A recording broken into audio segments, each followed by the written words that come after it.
आपने कभी सोचा है कि अगर आप घर से बाहर निकलेंगे और आपको अचानक ही वॉशरूम जाना पड़े तो आप कहाँ जाएंगे? दरअसल पुरुषों के लिए एक चिंता का विषय नहीं है, क्योंकि वो जब घर से बाहर निकलते हैं तो उन्हें वॉशरूम ज़्यादा कहीं ढूंढना नहीं पड़ता है। लेकिन जब महिलाएं घर से बाहर निकलती हैं तो उनके लिए ये एक बहुत ही बड़ा मुद्दा है और चिंता का विषय है कि क्या हो अगर उन्हें आसपास कहीं पे भी स्वच्छ और साफ वॉशरूम ना मिले। क्या हो उन्हें घंटों तक सिर्फ वॉशरूम जाने के लिए ही वेट करना पड़े।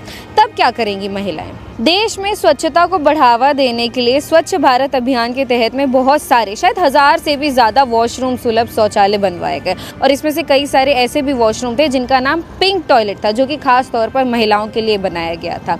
इस पिंक टॉयलेट में महिलाओं के लिए सैनिटरी पैड की सुविधाएं, फीडिंग की सुविधाएं और भी कई सारी अन्य सुविधाएं भी दी गई थी। और इन सारी चीज़ों का उद्देश्य सिर्फ एक ही था कि महिलाओं को सम्मानजनक और सुरक्षित वातावरण दिया जाए, चाहे वो वॉशरूम में ही क्यों ना हो। लेकिन सबसे बड़ा सवाल ये है कि वास्तव में ज़मीनी तौर पर ये सारी सुविधाएं सच में काम कर रही है या ये सिर्फ नाम के लिए है। दरअसल कई बड़े शहरों में पिंक वॉशरूम का निर्माण तो किया गया सिर्फ महिलाओं के लिए, लेकिन अब कई सारे वॉशरूम बंद पड़े हैं और कई सारे वॉशरूम्स की हालत तो इतनी ज़्यादा बेकार है कि बाहर से ही महिलाएं वापस चली जाती हैं। और ये सिर्फ पिंक टॉयलेट्स की ही बात नहीं है, मैं कोई भी आम सुलभ शौचालय की बात करूं तो सबकी हालत कहीं ना कहीं ऐसी ही है।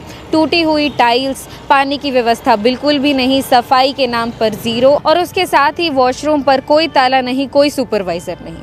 आखिर ऐसे में महिलाएं क्या करेंगी? क्या सिर्फ वॉशरूम का बन जाना ही काफ़ी है या लगातार उसकी देख रेख या जवाबदेही भी ज़रूरी है? इस देश में जब तक महिलाओं के लिए एक सुरक्षित और साफ वॉशरूम हर कोने में नहीं बन जाता, तब तक आप इक्वालिटी की बात कैसे कर सकते हैं? इस पर आपकी क्या राय है, हमें कमेंट करके बताना ना भूलें। और महिलाओं से मैं ये खास तौर पर पूछना चाहूँगी कि आखिर आपको वॉशरूम के लिए, सिर्फ एक वॉशरूम के लिए कितनी दिक्कतों का सामना करना पड़ता है?